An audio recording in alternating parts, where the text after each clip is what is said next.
इथं त्यांनी ताकद निर्माण केली. 2,00,000 पदाती, म्हणजे पायदळच 2,00,000 होतं, 1,00,000 घोडदळ होतं महाराजांचं. आणि 70 साली तानाजीला पाठवून कोंढाणा ताब्यात आणल्याच्या नंतर शिवाजी महाराजांनी जी आघाडी मुघलांच्या विरुद्ध उघडली, त्याच्यात पुढच्या 8 वर्षात शिवाजी महाराजांच्याकडे जिंजीपर्यंत सगळे धरून 260 किल्ले होते. या स्वराज्याकडं काहीही नसताना शून्यातून नूतन सृष्टी शिवाजी महाराजांनी निर्माण केली. शत्रूचं ताकद कशात आहे आणि शत्रूची कमजोरी कशात आहे, आपली ताकद कशात आहे आणि आपली कमजोरी कशात आहे, याचं एक ॲनालिसिस असतं. याला स्वॉट ॲनालिसिस असं म्हणतात. Strength, weaknesses, opportunities and threats. हे शिवाजीराजांच्या वेळेला हे स्वॉट वगैरे शब्द नव्हते, पण त्यांनी जे काही केलं ना ते ह्याच्यात बसण्यासारखं आहे. सगळ्या तुझं नाव आहे रडतोंडीचा घाट. खरंच रडायला येतं तिथं, कारण सगळी इतकी घसरण आहे तिथं. तर शिवाजी राजांनी एक छोटीशी तुकडी रडतोंडीनं पाठवून दिली. असताना स्वतः शिवाजीराजे 2,000 लोक घेऊन त्या निसणीच्या वाट्यानं खाली उतरले. जावळीतच एक का प्रसंग असा आहे की 1-to-1 कॉम्बॅट आहे. स्वतः शिवाजीराजे जाणार, लोक म्हणाले आम्ही जातो, मी जाणार नाही. याला एक बेडरपणा लागतो, तो बेडरपणा. आणि म्हणूनच शिवाजीराजांच्या पाठीमागं लोक उभे राहिले. 18 दिवसात पन्हाळ्यापर्यंतचा मुलूक किल्ले आणि पन्हाळा किल्ला ताब्यात आला. कारण एक दिवस बहिर्जी आला महाराजांच्याकडून, म्हणाला महाराज सुरत मारिली आणि अगणित द्रव्य सापडेल. मस्तकी मुकुट अंगी सोन्याचा शेला, हस्तकी खड्ग घेऊन मारसी मणिमल्ला, कैलासाची प्रतिमा जेजुरीचा किल्ला, बैसोनिया रक्षसी दक्षिणाचा इल्ला.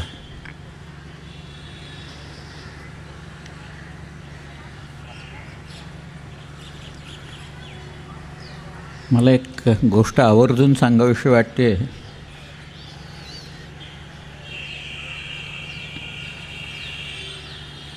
सावरकरांनी मॅझिनीच्या पुस्तकाचा मराठी अनुवाद केला. तो मुद्दामून केला आहे. जोसेफ मॅझिनी हा इटालियन क्रांतिकारक होता आणि त्यांनी राष्ट्राच्या स्वातंत्र्यासाठी काय करायचं, गनिमी काव्यानं लढाई कशी खेळायची हे तर सांगितलंच, परंतु स्वातंत्र्य मिळाल्यावर काय करायचं याही गोष्टी त्यांनी सांगितल्या आणि त्या महत्त्वाच्या आहेत. आज मॅझिनी म्हणाला होता, हातात शस्त्र नसलं तरी चालेल, बंदुका नसल्या तरी चालतील, तलवारी नसल्या तरी चालतील, दंडुका असेल तर दंडुका घेऊन शत्रूविरुद्ध उभं राहायचं. शत्रू म्हणजे त्यांचे त्यावेळेला ऑस्ट्रियन्स होते.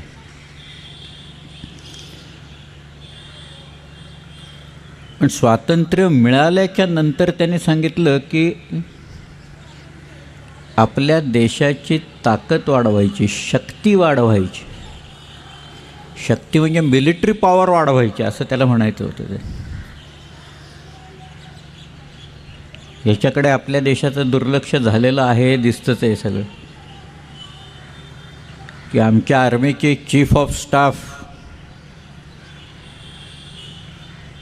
टी व्हीवर सांगतायत की जर का आता चीन आणखी पाकिस्तानने हल्ला केला आपल्यावर तर त्यांच्यावर गोळ्या झाडायला आमच्याकडे गोळ्या शिल्लक नाहीत, असं टी व्हीवर सांगताना मी स्वतः ऐकलेलं आहे. ते ही या देशाची शक्ती आहे, जी वाढवायला पाहिजे होती ती वाढत नाही.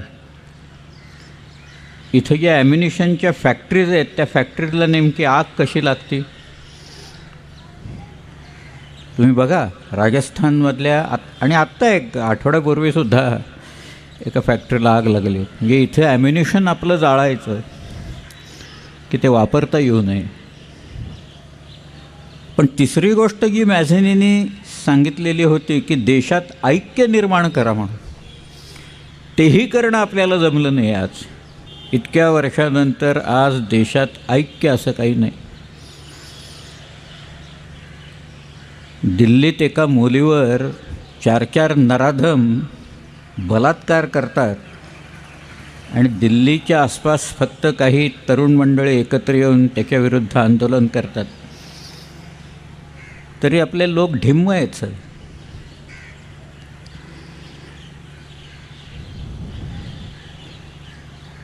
ऐक्य कसं काय वाढणार?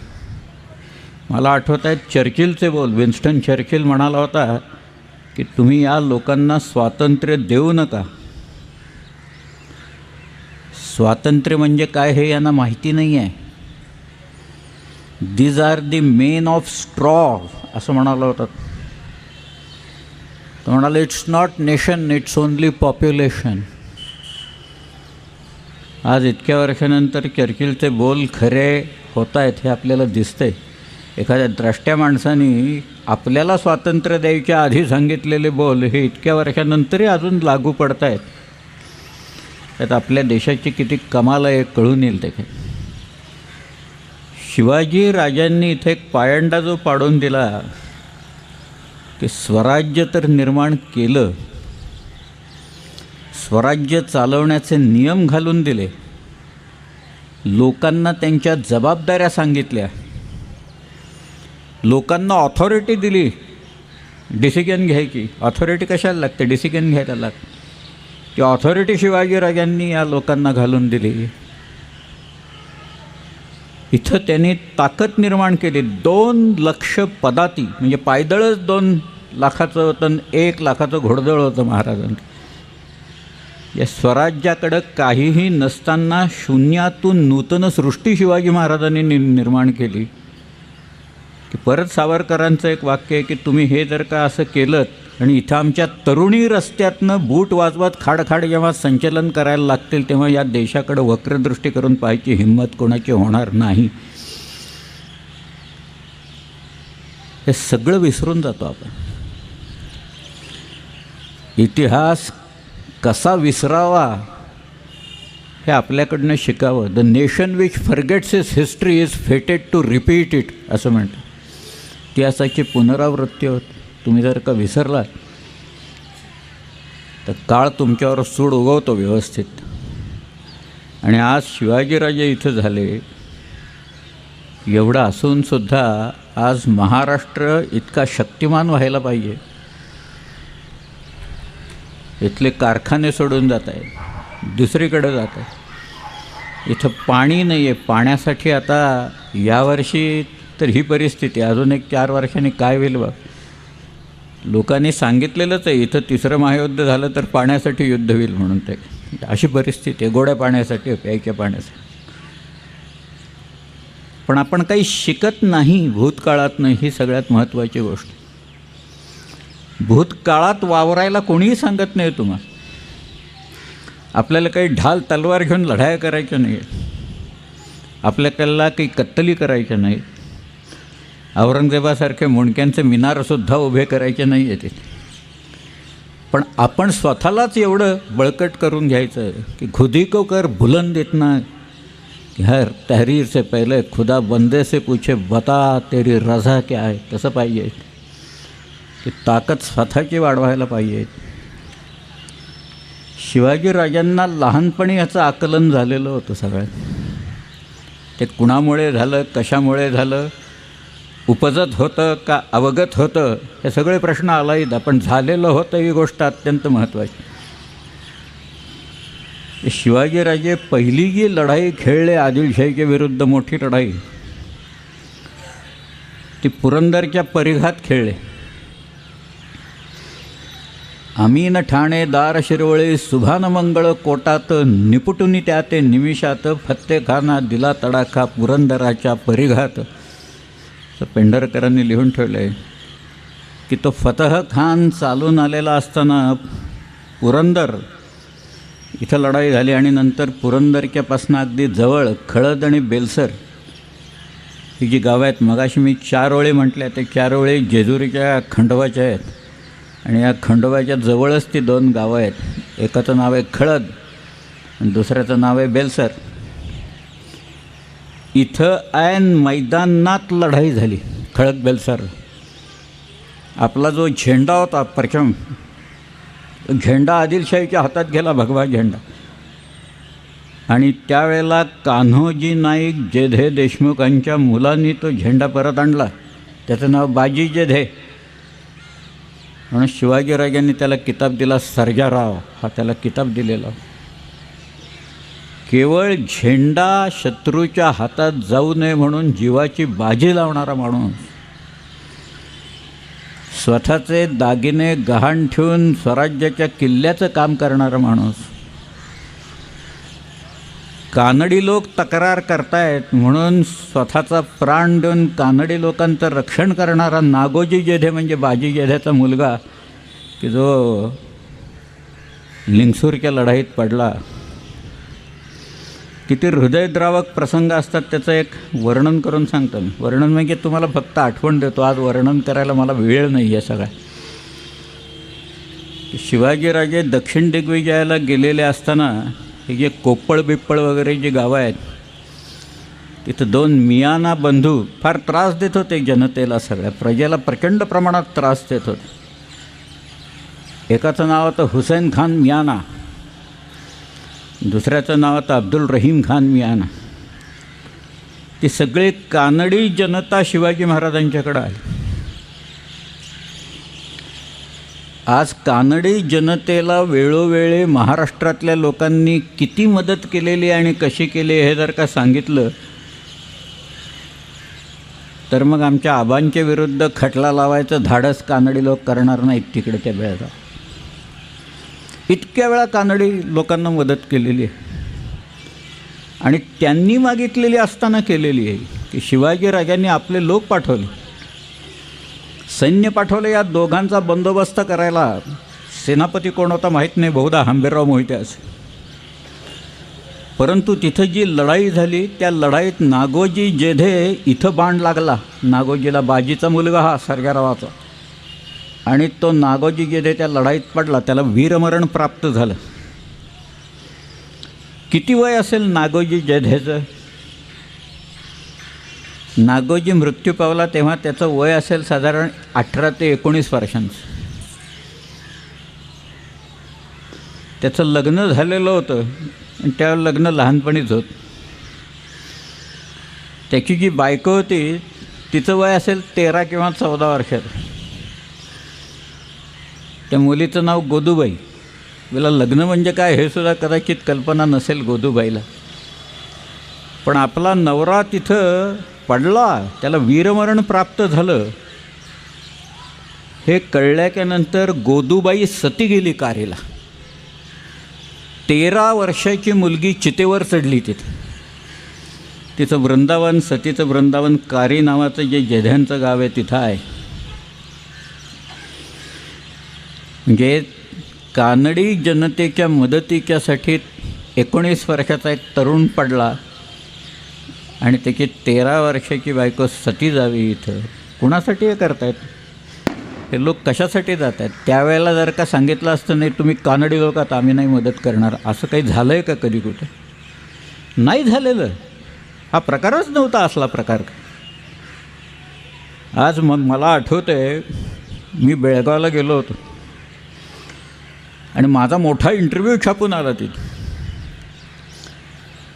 त्या रिपोर्टरने माझा ज्या वेळेला इंटरव्ह्यू घेतला तेव्हा त्याने विचारलं की इथं राजहंस गड नावाचा किल्ला आहे तो फोडतायत, आता इथलेच लोक फोडतायत सगळे.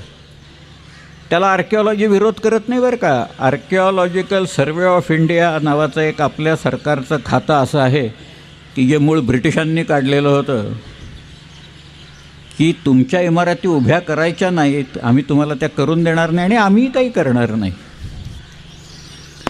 मुळात ह्याच्यासाठीच ते डिपार्टमेंट काढलेलं आणि आता त्याच्यावर बोट ठेवून आमच्या इमारती बांधून देत नाही. राजगड आणि रायगडसारखे किल्ले 17व्या शतकात जसे होते तसे उभे करायला पाहिजे. तीच खरी शिवाजीराजांना श्रद्धांजली होईल. 2 राजधान्या त्यांच्या जगात.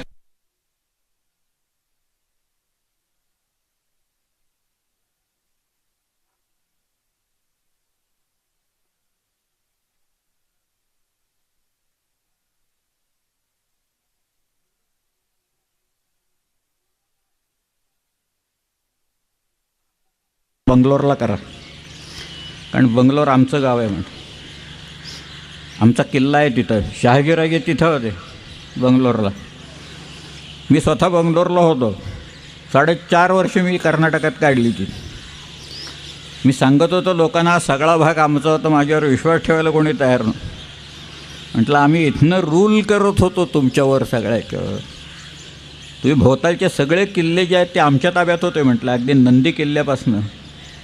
किती किल्ले असावेत तिथं. आत्ता बंगलोरचं नवीन एअरपोर्ट आहे देवनहळ्ळी, तिथे एक किल्ला आहे. टिपू सुलतानाचा जन्म त्या किल्ल्यात झाला आहे. मी राहत होतो तिथनं 16 किलोमीटरवर एक किल्ला होता, त्याचं नाव बुधीकोटा. तिथं हैदर अलीचा जन्म झाला होता. हे मला माहिती आहे, त्या लोकांना माहीत नव्हतं काही ते. पण शिवाजीराजे स्वतः गेलेले असताना कानडी जनतेला तुम्ही कानडी आहात म्हणून मी मदत करणार नाही असं म्हणाले नाहीत. मदत केली त्याने. आज मात्र परिस्थिती बघा काय आहे. राज्यांच्या सीमावर काय चाललं आहे, भारताच्या सीमेवर काय चाललं आहे तर बोलायलाच नको. परंतु राज्यांच्या सीमावर सुद्धा काय चाललेलं आहे आणि मग कसं काय ऐक्य आपण निर्माण करणार या देशात, कशी काय शक्ती देशाची वाढवणार. एक पायंडा महाराजांनी इथं घालून दिलेला असताना त्याच्याकडे पूर्ण दुर्लक्ष करणे, फक्त त्यांच्या नावाचा उपयोग करणे हा चालला आहे. फतहखानाशी जी लढाई झाली त्याच्यात लढाईत पडल्या, मैदानात लढाई झाली. कोण म्हणतं शिवाजीराजे मैदानात लढाई खेळले नाहीत? पहिली लढाई मैदानात खेळले, मोठा पराभव झाला फतहखानाचा तिथं. पण त्याही वेळेला एखादा माणूस प्रत्येक गोष्टीतनं शिकत कसा जातो त्याचा एक पायंडा महाराजांनी पाडून दिला. तुम्ही शिरवळ गाव पाहिलं असेल सगळ्यांनी. एका ताम्रपटात त्याचा उल्लेख श्रीवलय असा आलेला आहे. एक माझी थेअरी मी मांडली होती मागं, मला फक्त एकच पुरावा श्रीवलयचा मिळाला. परंतु मला लोक विचारतात मावळ म्हणजे काय. काही लोकांनी सांगितलं मावळतीकडचा भाग म्हणून मावळ. अरे म्हटलं मावळतीला उभं राहिलं तर पलीकडं अजून आहेच की मावळती. मावळती संपणारच नाही आहे, तर मग मावळ कशाला म्हणायचं. आपल्याकडची गावांची नावंसुद्धा आहेत ना, त्याच्यात तुमची डोंबिवलीसुद्धा आहेच. ही आवली किंवा वलय याच्यावरनंच नावं आली आहेत. स्कंद वलयवरनं खंडाळा आलं आहे, लयन वलयवरनं लोढावळा आलं आहे. कांदिवली, खोपिवली, बोरिवली ही सगळी नावं जी आहेत डोंबिवली ही आवली किंवा वलय याच्यावरनं निर्माण झालेली आहेत. आणि हे सगळं महावलय आहे. आणि या महावलयाचा स्वामी महावलयेश्वर म्हणजे महाबळेश्वर आहे. मग तो डोंगरावर आहे महाबलेश्वर आणि तो कारवारच्या खाली जो आहे तो कोकणातला आहे महाबलेश्वर. गोकर्ण महाबळेश्वर काय आहे मग तिथं आहे ना स्वामी गोकर्ण महाबळेश्वर. कोकण हा शब्दच गोकर्णवरनं आलेला आहे खरं म्हणजे, त्याचाच अपभ्रंश येतो. परंतु ही जी मावळं आहेत इथले लोक आहेत सगळे.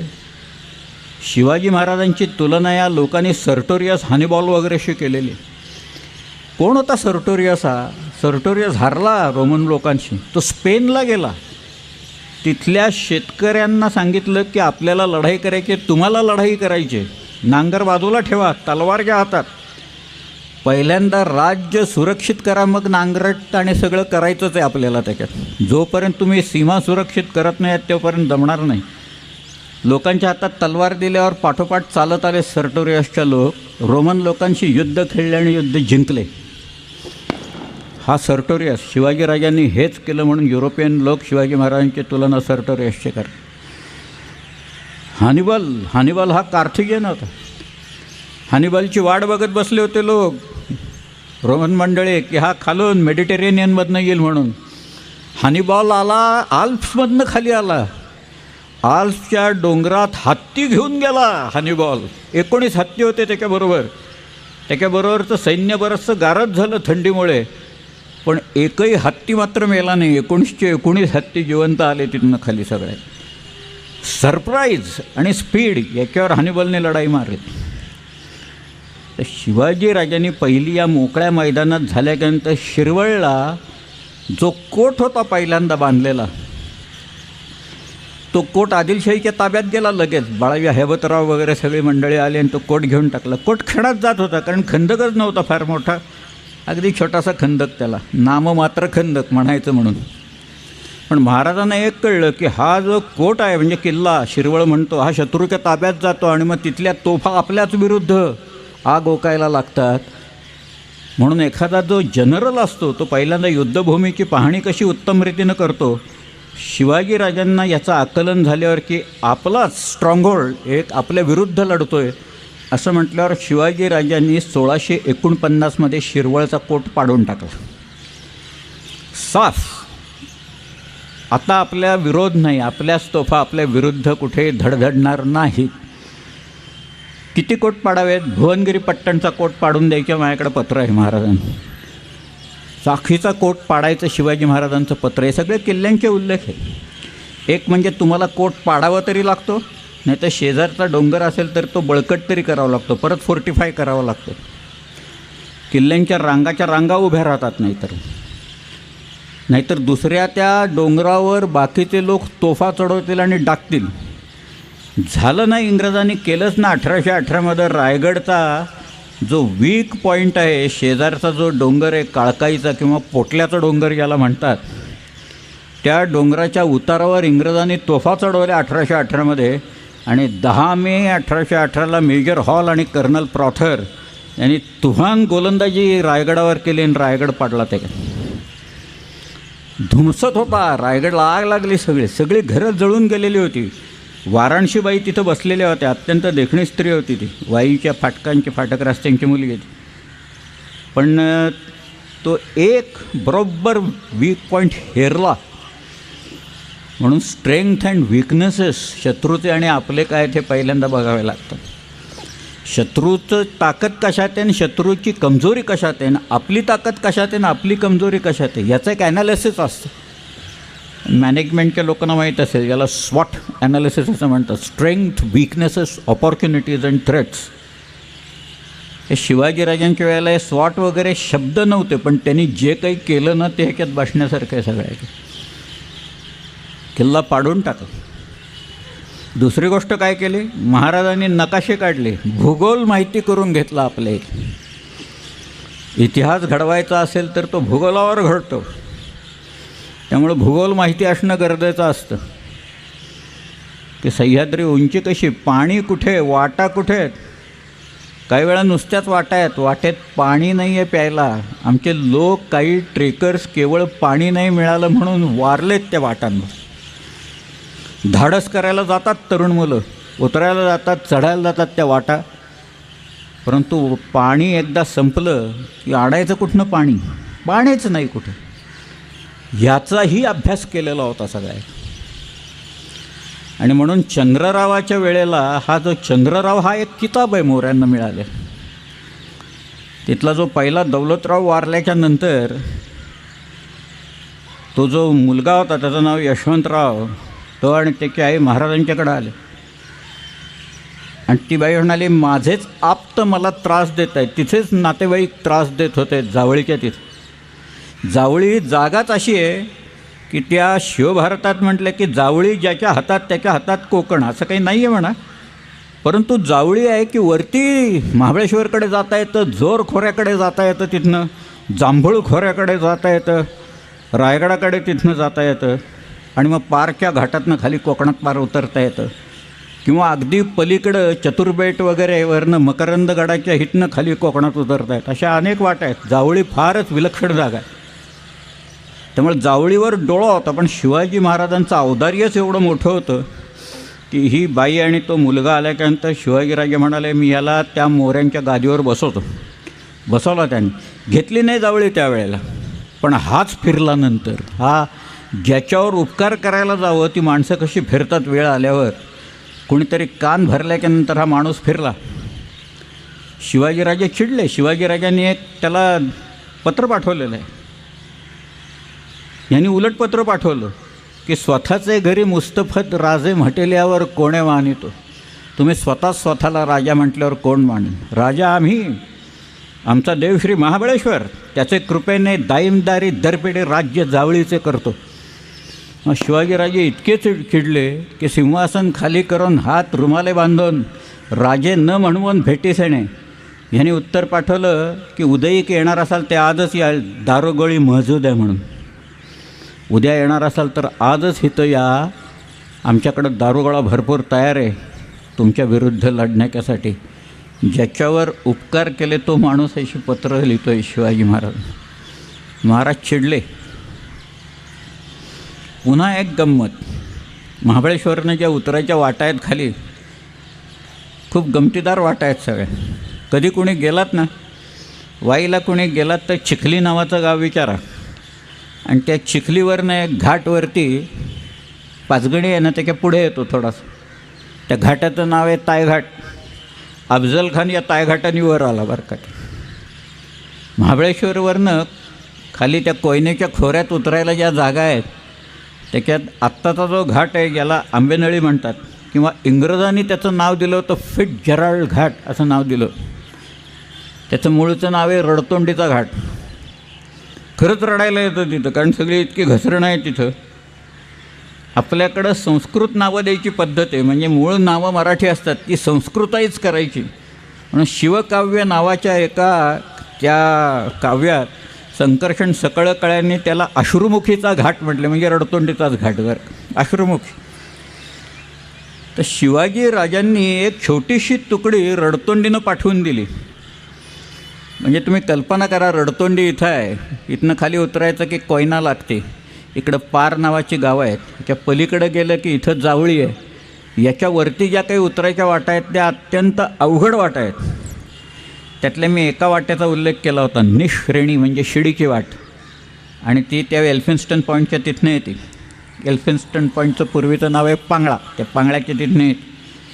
आर्थर सीटचं पूर्वीचं नाव आहे मढीमहाल. शिवाजीराजांनी एक तुकडी पाठवल्यावर मोऱ्यांचे लोक सगळे रडतोंडीकडे आले की शिवाजी तुकडी येते जावळीवर चालून असं म्हणून. मोऱ्यांचे सगळे वीर इकडं आलेले असताना स्वतः शिवाजीराजे 2000 लोक घेऊन त्या निसणीच्या वाट्यानं खाली उतरले, जावळीतच, एकदम जावळीत. शिवाजीराजे मोऱ्यांचे लोक रडतोंडीकडे, शिवाजीराजे जावळीत. वाट अवघड आहे, आजही अवघड आहे. ट्रेकर्सनासुद्धा अवघड वाट आहे ती त्याच्यात पाठीवर, कारण ट्रेकरच्या पाठीवर नेहमी हॅवरसॅक असते. ती सॅक घेऊन जायचं म्हणजे तो ब्रह्मराक्षसच असतो पाठीमागं लावलेला. तुम्ही त्याला घेऊन सगळीकडे हिंडावं लागतं. आणि थोडासा तोलबेल गेला की गेला खाली माणूस ते. पण स्वतः शिवाजी राजांनी जे काही धाडस केलं, जे काही निर्भयता दाखवली, जे काही साहस केलं, त्या साहसाला तोड नाही आहे बघा. शिवाजीराजांनी तिथनं खाली जावळीत उतरले, जावळी मारली. जावळीत एक वीर मिळाला त्यांना चांगला.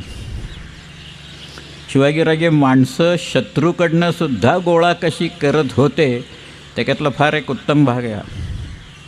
एक माणूस तलवार चालवणारा अप्रतिम माणूस, त्याचं नाव मुरारबाजी देशपांडे, हा त्या जावळीत मोऱ्यांच्याकडनं मिळाला. त्याच्यावर एक पोवाडा आहे बरं का, फार गमतीदार पोवाडा आहे. सोनू दळवी, मरकतराव, घोडी आहे त्यांची ती सगळी. पण जावळीचा जो चंद्रराव होता तो चंद्रराव पळाला तिथे, आणि तो रायगडाला आला. रायगड फार अवघड जागा त्यावेळी. शिवाजीराजांचा मुक्काम जावळीत होता, आणि मोऱ्यांचे लोक जंगलात जाऊन बसलेले होते. ते यायचे आणि घोडी पळव, कुठं काय कर वगैरे करत बसले. तर शिवाजीराजांनी जावळीच्या भोवतालचा काही भाग झाडं तोडून साफ करून टाकला की आता जंगलच तिथं राहिलं नाही, आता लपून कुठं राहणार, तर लांब येतील लोक ते सगळे. पण शिवाजीराजे काही काळ तिथं होते, आणि मग ते म्हणाले ह्या चंद्ररावाचा कायमचाच बंदोबस्त करून टाकू, चला म्हणाले. म्हणून शिवाजीराजे रायगडला आले. त्यावेळेला रायगड हे नाव दिलेलं नव्हतं. त्यावेळेला त्या डोंगराचं नाव होतं रायरी. त्याला नंदाद्वीपाचा डोंगर असं म्हटलेलं आहे, त्याला जंबूद्वीपाचा डोंगर असं म्हटलेलं आहे, त्याला रायरी असं म्हटलेलं आहे. पण तो किल्ला पाहायला महाराजांनी ऐकून त्या बखरीतली वाक्य वाचा तुम्ही कधी. कृष्णाजी अनंत सभासदाच्या बखरीत ती वाक्य आहेत, अप्रतिम वाक्य आहेत, रायगडबद्दल आहेत की खासा राजा जाऊन बघता गड बहोत चखोट. चखोट म्हणजे अतिशय उत्तम किल्ला.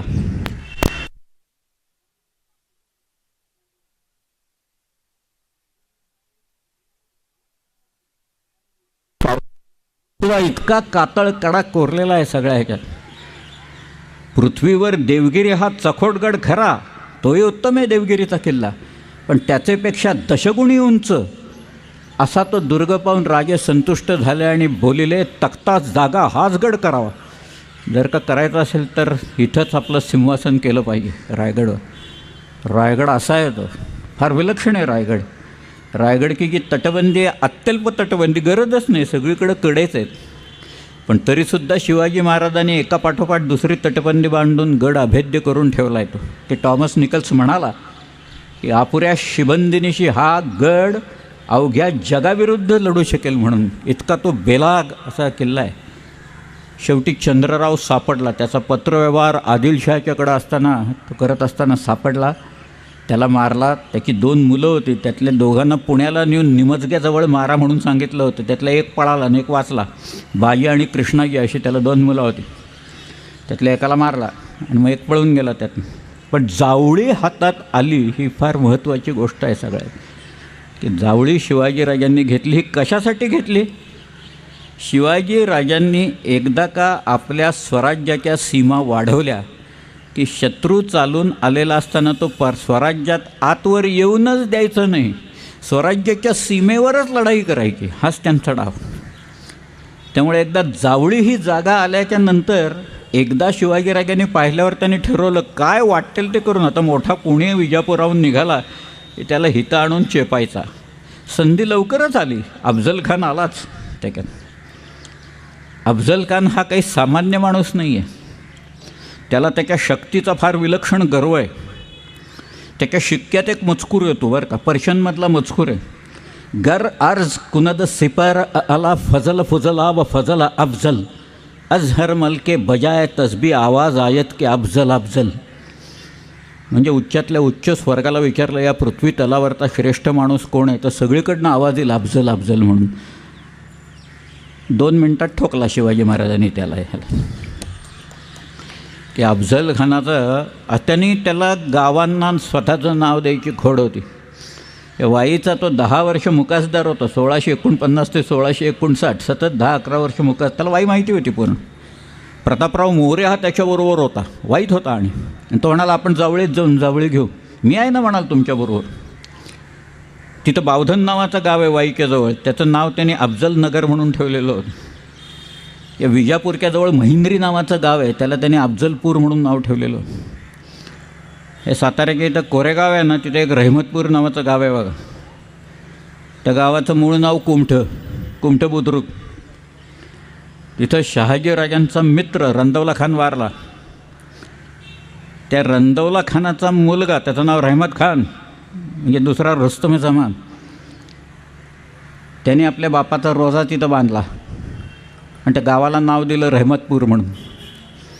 पुढं अफजल खान तिथं आला, त्यांनी स्वतःचा एक शिलालेख करून ठेवला त्या रोजेवर आणि त्या गावाचं नाव दिलं अफजलपूर म्हणून. ते टिकलं नाही. आता रहमतपूर म्हणतात त्या गावाला. पण भयंकर खोड याला अफजल खानाला स्वतःचं नाव द्यायचे सगळीकडे. आम्ही हे केलं, आम्ही ते केलं वगैरे नाही का. ते लोक लिहितात बघा, ते बाकांवर सुद्धा लिहितात यांच्या त्या फंडातनं हे केले ते केले वगैरे. पैसे आमचेच, आम्हीच जाऊन बसायचं तिथं, नाव यांचं तिथं असं. अफजल खानाबद्दल फार फार सांगता येईल खरं म्हणजे. अफजल खानाला 60 बायका होत्या. त्या सगळ्यांना मारलं त्यांनी. इकडं निघायच्या आधी अफजल खानाने सर्व बायकांना ठार मारलं. तिथे एक सुरंग बावडी नावाची एक विहीर आहे, तिथं बुडवून मारलं त्यांनी त्या बायकांना. त्या बायकांच्या कबरी आहेत तिथं आजही. विजापूरच्या आउटस्कर्ट्समध्ये बाहेर, विजापूरपासून एक 3-4 किलोमीटरवर तिथे एक अफजलपूर नावाचं गाव आहे, तिथं आहे ते. आणि ॲबे बार्थेलमू कॅरेस 1672मध्ये विजापूरला गेला होता, तर त्याने अफजल खानाच्या बायकांच्या कबरींचं काम चालू आहे म्हणून लिहिलेलं आहे त्यावेळेला. ते त्याच्यात आहेत. त्याला आता सध्या 60 कबरं असं म्हणतात. आता कोण जात येत नाही तिकडे, जरा बाजूला पडलं आहे सगळं. परंतु असा अफजल खान तिथं आला, वाईपर्यंत आला.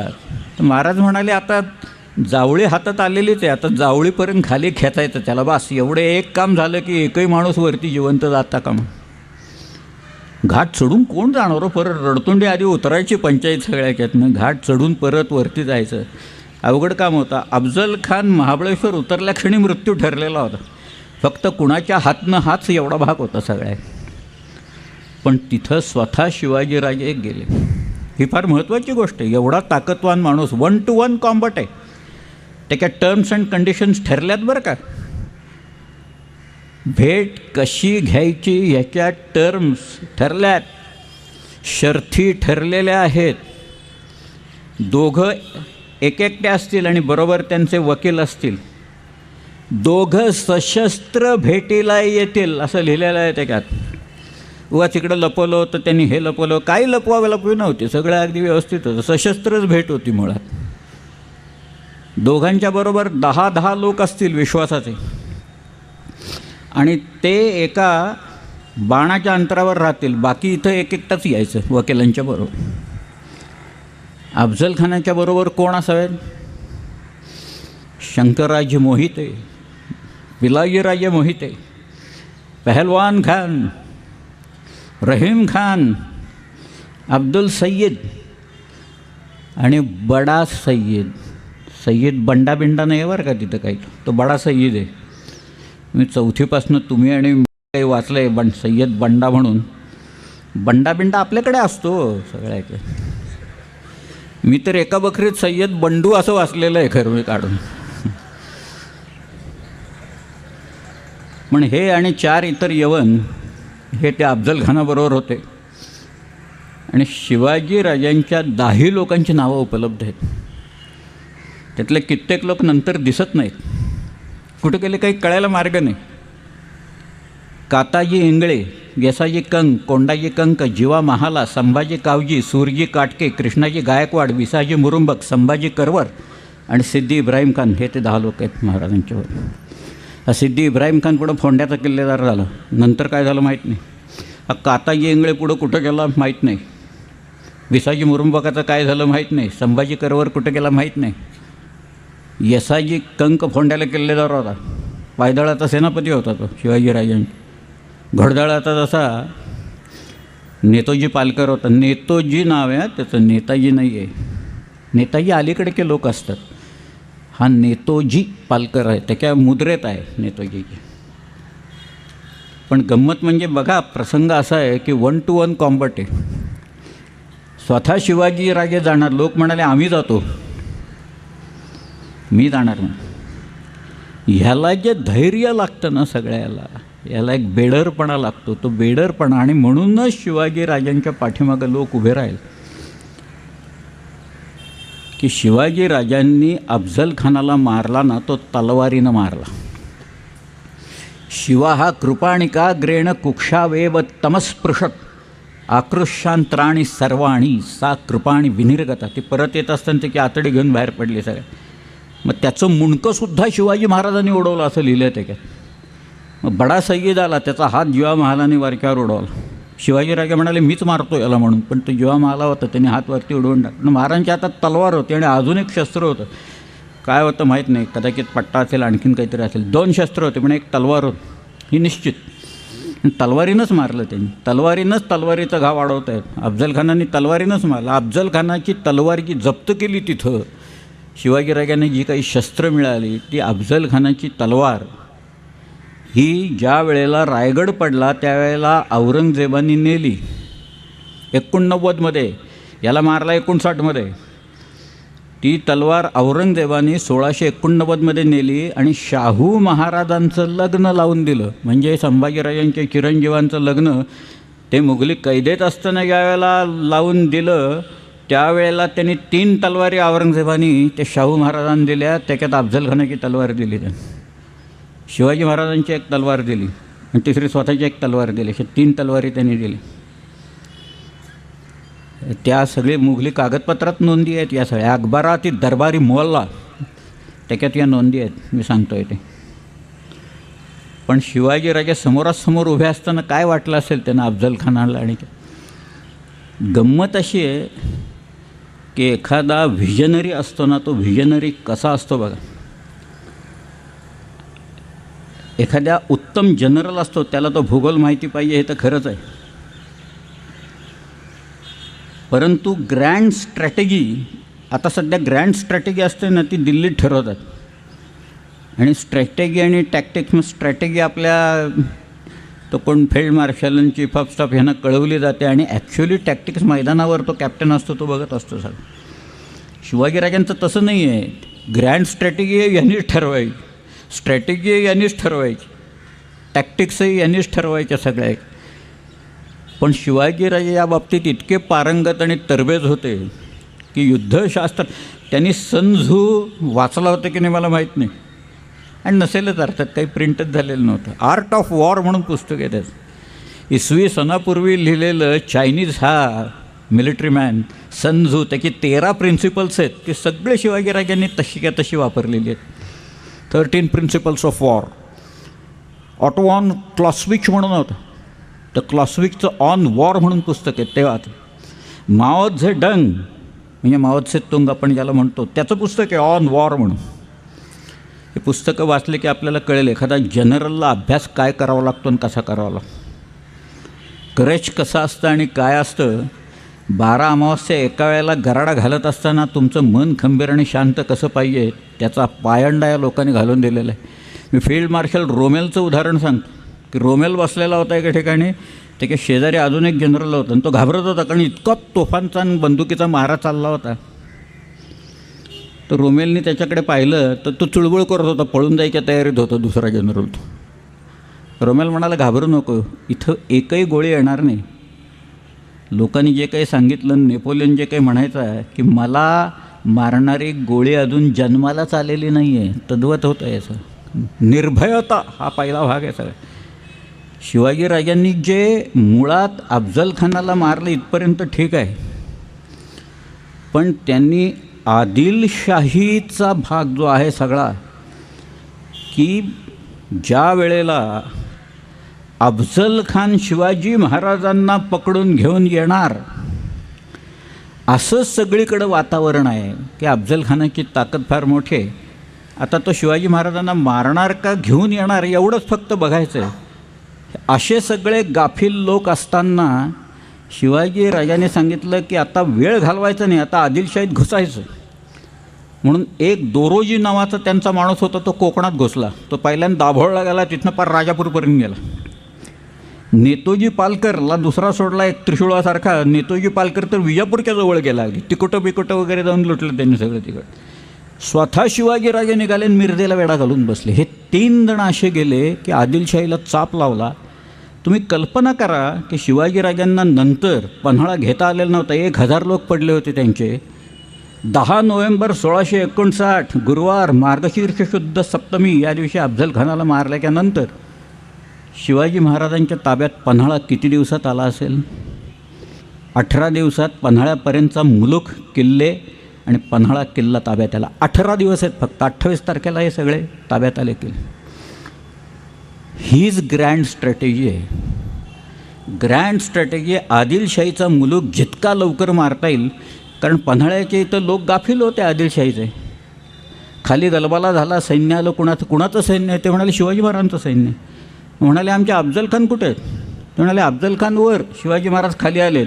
हे देऊन टाका म्हणाले किल्ला पहिल्यांदा या सगळ्यांनी. अशा केवळ दहशतीखाली किल्ले आले, तर लढाया झाल्याच नाहीत.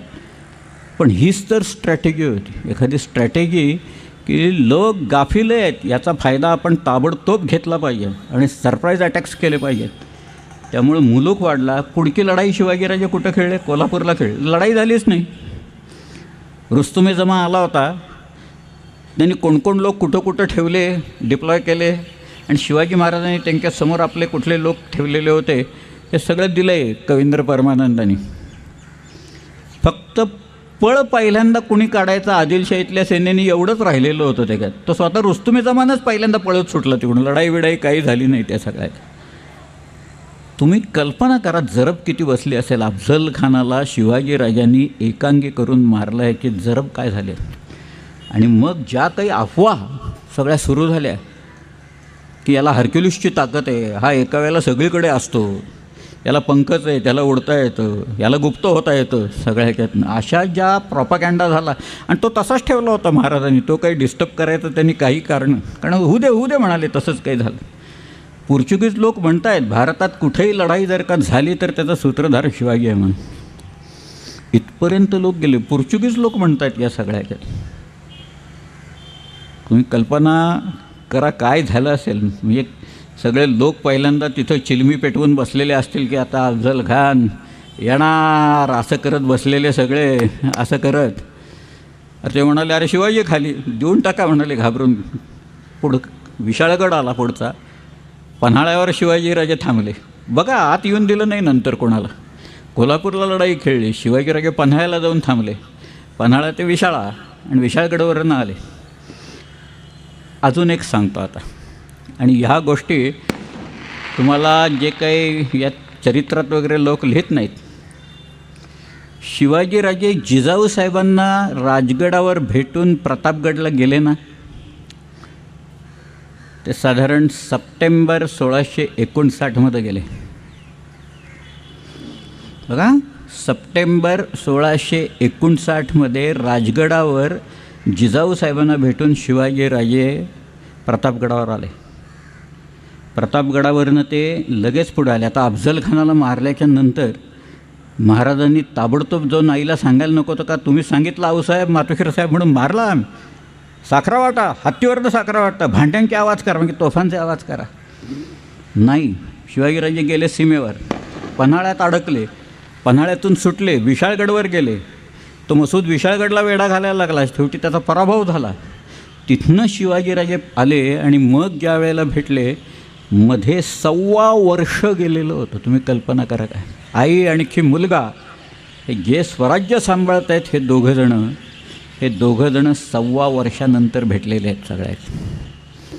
महाराजांना वाटलं नसेल किंवा आऊसाहेबांना वाटलं नसेल की ह्यांनी माझ्या मुलांनी काय पराक्रम केला, थोर पराक्रम केला, की भेटावं आपल्याला त्याला. आणि महाराजांनाही वाटलं असेल काय पराक्रम केला ते जाऊन दाखवावं, आऊसाहेबांना सांगावं. नाही, स्वराज्यवृद्धी, राज्याची वृद्धी, राज्याच्या सीमा बळकट करणे, राज्याचा विस्तार करणे आणि युद्ध खेळायचं तर ते सीमेवर खेळणे, यासाठी हे सगळं शिवाजीराजांनी हा पायंडा दाखवून.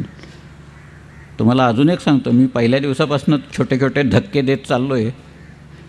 काल जरा थोडेसे जास्तीच बसले असतील कदाचित, परंतु शिवाजीराजे पन्हाळ्यावरनं निघाले त्या दिवशी तारीख होती 12 जुलै 1660 आणि विशाळगडला पोचले. मध्ये काहीही झालं नाही. विशाळगडच्या पायथ्याची लढाई झाली थोडीशी, काही नाही. ते घोडखिंड बिडखिंड वगैरे असला प्रकार काही नाही आहे,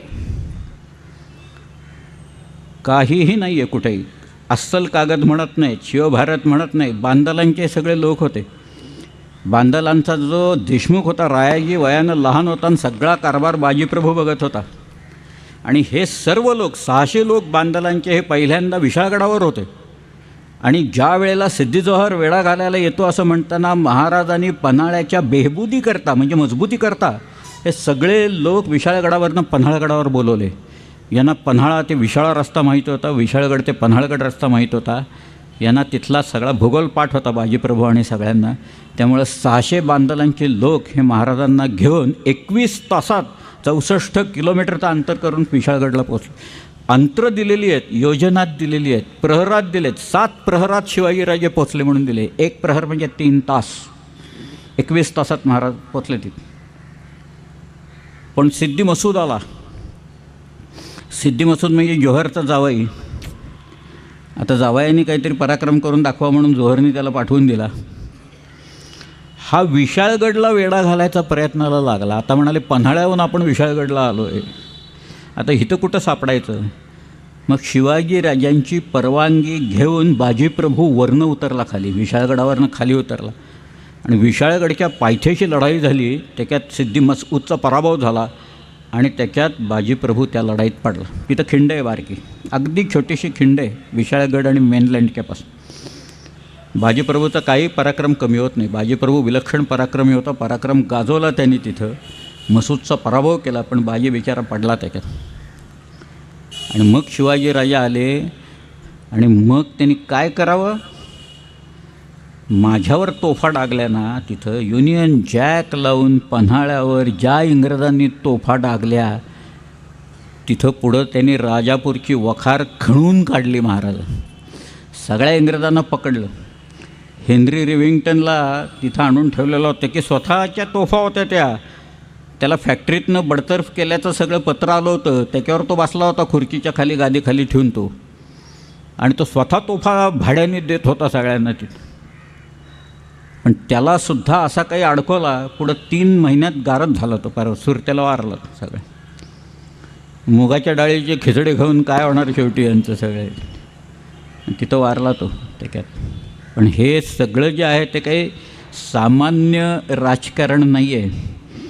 तुम्हाला एक दूरदृष्टी लागते, ताकद लागते, पण अंदाज लागतो शत्रूच्या ताकदीचा, आणखी त्याच्या कमकुवतपणा कुठे हे जोखण्याचा अंदाज त्याला पूर्णपणे असावा लागतो. त्यामुळं विशाळगडाची जी लढाई, पन्हाळगड, विशाळगड आणि प्रतापगड हे काही वेगवेगळ्या नाही आहेत. ही ग्रँड स्ट्रॅटेजीचा सगळा भाग येतो, शिवाजीराजांच्या ग्रँड स्ट्रॅटेजीज. एक्सपान्शन ही पहिली गोष्ट होती, पण एक्सपान्शन केल्यावर मजबूतीकरण करणं या सगळ्याचं ही फार मोठी गोष्ट आहे. माणसं चोख निवडायची. म्हणजे त्याच्यात लिहिलं आहे, जर का फितुरी झाल्याचा संशय आला तर माणसाला पकडायचं आणि गर्दन मारायची, गुन्हा साबित झाला तर गडोगडी मस्तक फिरवायचं, असं लिहिलेलंच आहे. ते कोण करेल फितुरी त्याच्यात. पण विशाळगड, जावळी, त्याच्यानंतर हा सगळा मुलूक चतुर्बेटपर्यंत, मकरंदगडपर्यंत शिवाजी महाराजांना पूर्ण माहीत होता सगळ्या. तिथे एक कांदाट नावाची नदी वाहते, कांदाट खोरं म्हणतात त्याला. तर कांदाट खोऱ्याची मोरे मंडळीच आहेत बरीचशी. पण तो सुद्धा भाग शिवाजी महाराजांनी अफजलखानाच्या वेळेला दाबून ठेवलेला होता, की लोक इकडून पळायला लागले तर चोपायचं त्यांना म्हणून. इतके सील करून ठेवलेल्या होत्या सगळ्या याच्यातून, कुठं जाता कामा नाही सगळ्या. अशा तो जो जनरल म्हणून, जनरलकडं इन्फॉर्मेशन जी लागती, इनपुट्स लागतात ठरवायला, त्या इनपुटसाठी एक वेगळं खातं असतं आणि ते गुप्तचरांचं खातं असतं. आणि शिवाजीराजांचं गुप्तचरांचं खातं अत्यंत बळकट होतं. शिवाजीराजे हेर खात्यावर प्रचंड पैसे खर्च करतात. ते हेर त्यांना वेळेत बातमी आणून देतात आणि त्याच्यावर शिवाजीराजे आपले प्लॅन्स ठरवतात. हे सगळं दिले ते. शिवाजीराजांनी सुरत लुटली ना, सुरतेचा ब्लूप्रिंट यांनी आणलेला होता, सगळा अख्खा सुरतेचा ब्लूप्रिंट होता. पण शिवाजीराजांना यावं लागलं कारण शायस्ता खान आला. शायस्ता खानाच्या बरोबर 1,00,000 फौज होती. आमच्या स्वराज्याची सगळी फौज गोळा जरी केली ना तरी 40,000 झाली नसती त्यावेळेत. आणि हा येऊन बसला बादशाचा मामा, बादशाचा जैसा प्रतिमा, असं लिहिलं आहे त्याच्यात त्यांनी, की हा येऊन बसला शायस्ता खाना किताब आहे. 3 वर्ष पुण्यात होता. एकच किल्ला घेतला त्यांनी, तो सुद्धा भुईकोट किल्ला, पुण्याच्या जवळ असलेला चाकणचा घेतला त्यांनी. आणि बाकी काही घेच ना, मी जाईच ना, तो कुठेही जाईना. रोज आपलं मेजवान्या चालायच्या, नाचगाणी चालायची. ह्या मुघलांची मनोवृत्ती त्यावेळची काय होती हे दाखवणारा एक प्रसंग महासिर आलमगिरीमध्ये आहे. साकी मुस्तैद खानाने लिहून ठेवलेला आहे. या शायस्ते खानांनी त्याच्या एका मुलीचं लग्न पुण्यात लावलं. त्या मुलीचं नाव परी बेगम. शाहिस्ते खानाची अजून एक बहीण होती, म्हणजे जशी फरजाना बेगम नावाची एक त्याची बहीण होती. हे फरजाना बेगमेचं लग्न जाफर खान वजीराशी झालेलं होतं. त्याला 2 मुलगे होते. एकाचं नाव होतं कामदार खान आणि दुसऱ्याचं नाव होतं नामदार खान. त्याच्यातल्या कामगार खानाशी परी बेगमेचं लग्न पुण्यात शाहिस्ते खानाने लावलं. जाफर खान लग्नाला आला होता बरं का, मुद्दामून पुण्यात. वजीर औरंगजेबाचा हा मुद्दामून पुण्यात येऊन गेला, तिथं कसब्यात लाल महालाच्या जवळ. पुण्याला 3 दिवस सुट्टी देऊन टाकली होती त्यांनी.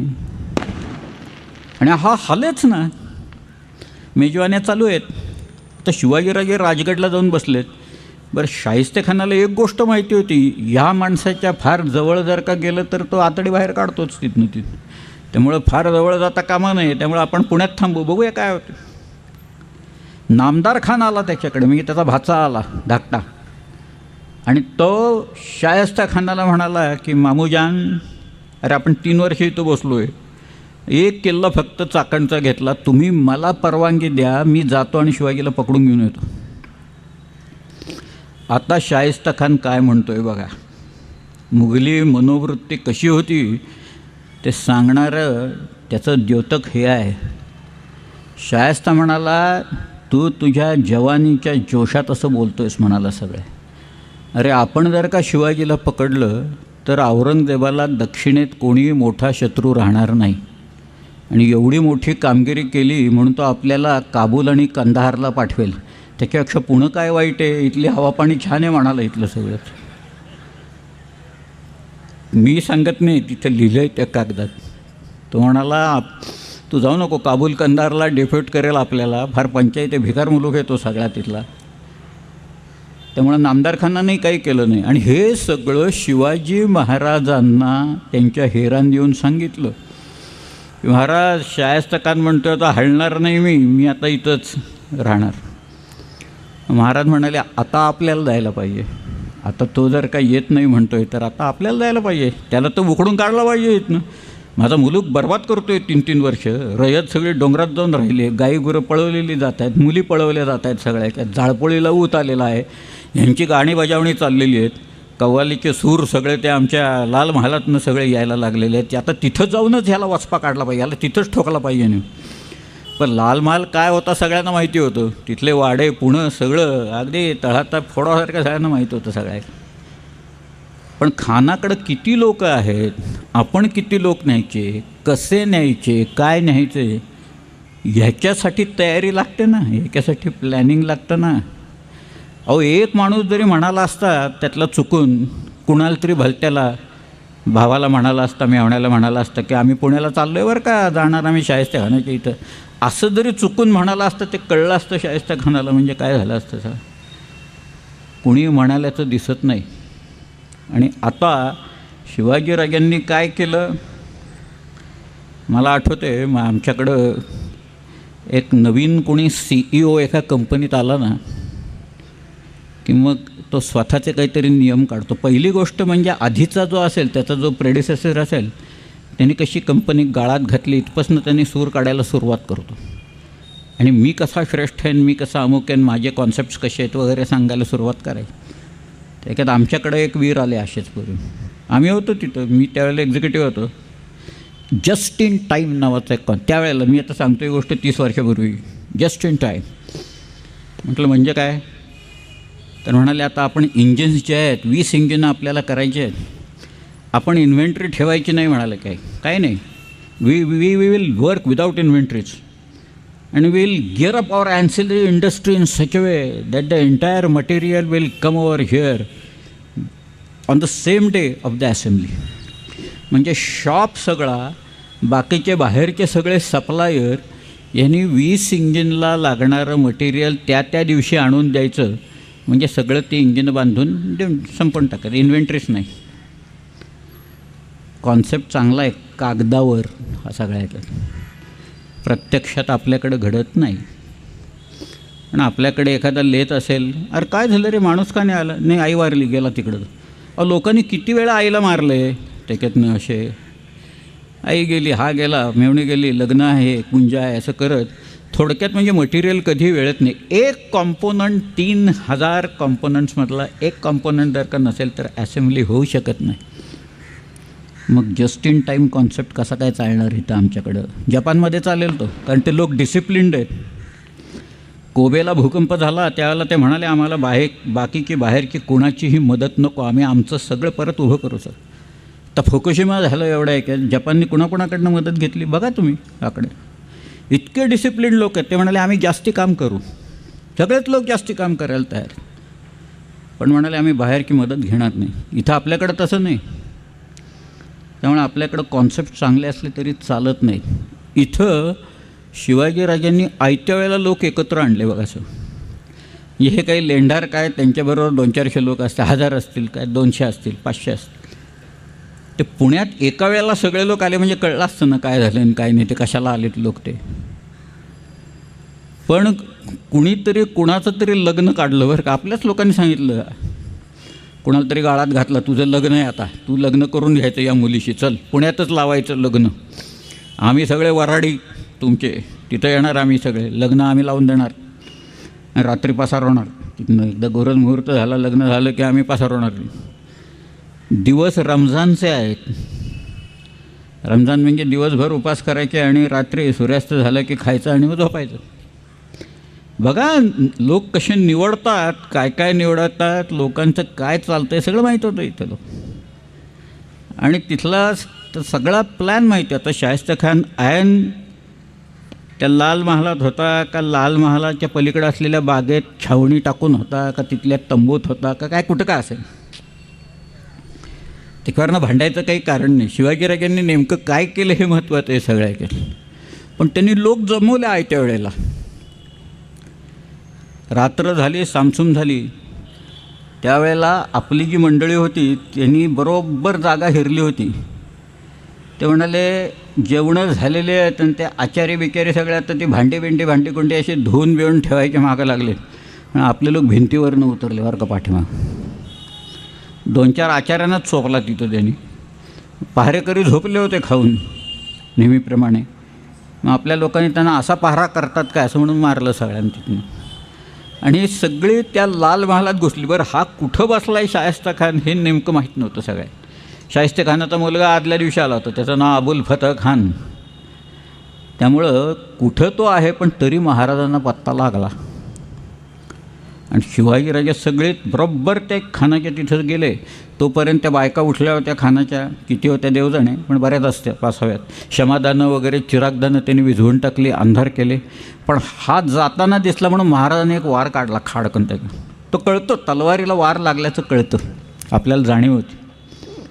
महाराजांना वाटलं बहुतेक याची गर्दन मारली गेली सगळ्याच्यात. चला चला म्हणाले, काम झालं आता. म्हणून आपल्याच लोकांनी मुघलांचेच वेश घातलेले होते तिथं सगळे. त्याले दरवाजापर्यंत आणि आरडाओरडा या म्हणाले, आत लवकर कोण लोक घुसलेत बघा, इथं गनिम घुसलाय म्हणून आपल्याच लोकांनी दरवाजे उघडले. मुघल आत आल्यावर आपले लोक बाहेर त्याच दरवाजाने पसार झाले सगळ्याचे. हे सगळं प्लॅन करायला तुम्हाला किती गोष्टींवर ध्यान ठेवावं लागतं बघा. बारीक सारीक सगळ्या गोष्टी माहिती पाहिजेत, अचूक माहिती पाहिजे. नदी ओलांडून मग बाजी सर्गेराव घोडे घेऊन उभा होता. आमचा सध्याचा भांबावडा म्हणजे भांबोरडा आहे, तिथं रोकडोबाचं देऊळ आहे, मारुतीचं देऊळ आहे, तिथं उभा होता. आणि मग तिथनं शिवाजीराजे जरेसाकडे गेले, जरशेश्वरला गेले, मग सिंहगडला गेले पडते. पण ह्याचा दणका त्या शाहिस्तेखानाला एवढा बसला. अरे तो म्हणाला 60-70 हजार फौज इथं आहे सगळ्या ह्याच्यातनं. हा माणूस कुठनं भूतासारखा येतो, कुठनं आमच्यावर हल्ला चढवतो, माझ्यापर्यंत पोचतो, माझी बोटं सगळी तोडतो, उद्या गर्दन मारेल हा तिकडं. 3 वर्ष पुण्यात राहिलेला शाहिस्तेखान 6 एप्रिलला त्याच्यावर हल्ला झाला, 63 झाली. पुढं 3 दिवसात 3 बोटं गमावून निघून गेली. 3च दिवसात पळाला बरं का हा इथनं. नकोच म्हणाला, पुण्यात राहायला नको, भयंकर शहर आहे म्हणाला इथं सगळ्या ह्याच्यातलं. आधी म्हणत होतं चांगलं आहे, सगळ्या ह्याच्यात उत्तम हवा पाणी. तो म्हणाला भयंकर लोकांचं शहर आहे. मग तो औरंगाबादला गेला. मग त्याचं डेप्युटेशन बंगालला केलं. बादशाची ज्याच्यावर खप्पामारी जे होत असे त्याला बंगालमध्ये पाठवत असत. सगळ्या दलदलीचा प्रदेश सगळा तो आसाम बिसाम वगैरे मध्ये तिकडं त्यांनी चांगलं काम केलं शाहिस्तेखानाने. तिथं पोर्तुगीज लोक एका बेटावर किल्ला बांधत होते, तर त्यांना हुसकून लावून त्यांनी किल्ला ताब्यात घेतला आहे तिकडं शाहिस्तेखानाने. आग्र्याला वारला तो नंतर. एक मिर्झा मुहम्मद म्हणून, कुणाला काय काय छंद असतात बघा, फार गमतीदार छंद आहे या माणसाचा हा मिर्झा मुहम्मद म्हणून. मी याचं नाव सांगतो आहे त्याच्यामुळे आम्हाला बऱ्याच गोष्टी कळल्या. हे कुणाला नाणी जमवायचं असतं, कुणाला नोटा जमवायचा असतो. काही काहींचे छंद फार भारी असतात, विपरीत असतात. ते सगळेच काही सांगत नाही मी. परंतु हा जो माणूस होता मिर्झा मुहम्मद, त्याला कुणी माणूस मेला ना की त्याची तिथी टिपून ठेवायचा त्याला छंद होता बरं. मी म्हटलं काय छंद या माणसाचा. म्हटलं हा सकाळी उठला की दात घासताना लोकांना विचारत असेल काल कोण कोण मेलं, कुठं कुठं. जेवढी संख्या जास्ती तेवढा ह्याला आनंद जास्ती. ह्याच्या नोंदी वाढल्या ना, 1500 नोंदी आहेत त्याच्या त्याला तारीखी मुहम्मदी म्हणतात त्याला. त्या तारीखी मुहम्मदीमध्ये 1500 नोंदी आहेत. बाजीराव गेल्याचं आहे, राजाराम महाराज वारल्याचं आहे. काही लोकांना विशेषणं लावली आहेत त्यांनी. राजाराम महाराजांना त्यांनी कर्रोफर नमुदा असं म्हटलं. कर्वफर म्हणजे दरारा आणि ज्याचं सगळा असा माणूस तो वारला. बाजीरावाच्या बद्दल तर त्यांनी साहिबी फुतुहात उज्जाम असं लिहिलं आहे. प्रचंड विजय मिळवणारा बाजीराव गेला म्हणत होते. म्हटलं चांगला छंद या माणसाचा. ह्याच्यामुळे आम्हाला 4 गोष्टी तरी कळल्या आहेत. त्याच्यात आग्र्याला हा वारला, आग्र्याला गेला. मुस्तकीरुल खिलाफत अकबराबाद असं म्हटलं आहे त्यांनी, म्हणजे ते आग्रा थोडक्यात नाही.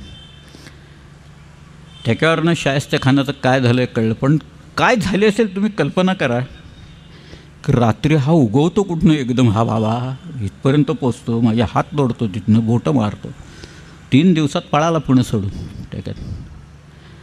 आणि 3 दिवस त्यांनी बर्बाद केलेला मुलूक आता करायचा. आता आपल्याला लवकरात लवकर भरपाई कशी करायची मुघल मुलखातनं, तर सुरतेसारखं दुसरं काही नव्हतंच हो तिथं.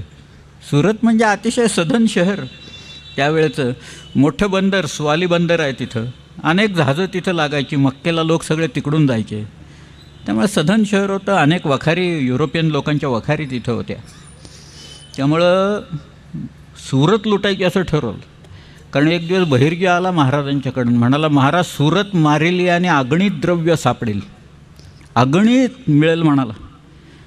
त्यांनी असं सांगितल्यावर महाराज एकदम खुश. एका झटक्यातच एवढं मिळतं आहे म्हणतात ते. आणि मग ते पुढचं आता मी सगळं सांगत नाही काय झालं ते. एकच व्यापारी मारला असताना त्यांनी, म्हणजे पकडून त्याच्याकडनं काढून घेतलं असताना, तरी सगळ्याची भरपाई झाली असती. त्या एका माणसाचं नाव आहे विरजी व्होरा. त्याच्या एकाकडं 20 पिपं सोनं होतं एका माणसाकडं. हिरे विरे तर वगैरे जाऊच देत, अजून चालू आहे हिऱ्याचा व्यापार सुरतेला मोठ्या प्रमाणात चाललेला आहे सगळं.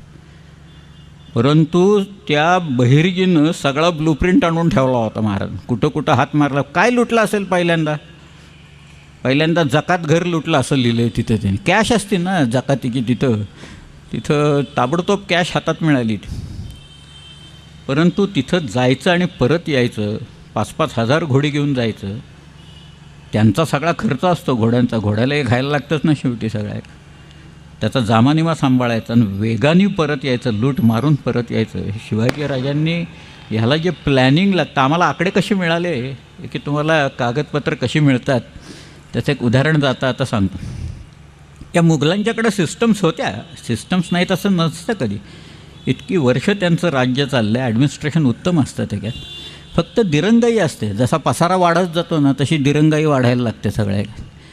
आपल्याकडं पसारा वाढला, दिरंगाई मुद्दामून वाढवतात लोक त्या सगळ्या, म्हणजे आणखीन काही इकडून तिकडून काही जरा. पण तसं मुघलांच्याकडं काय आहे की प्रत्येक गावात त्यांचा एक एक माणूस होता आणि त्याला वाकाई नवीस असं म्हणायचं. वाका म्हणजे वृत्तांत. तो त्या गावात सकाळपासून काय झालेलं आहे या घटना लिहून तो दिल्ली आग्र्याला पाठवून द्यायचं. हे त्याचं काम, वाकाई नवीसाचं काम. काय झालं काय नाही सगळं लिहायचं.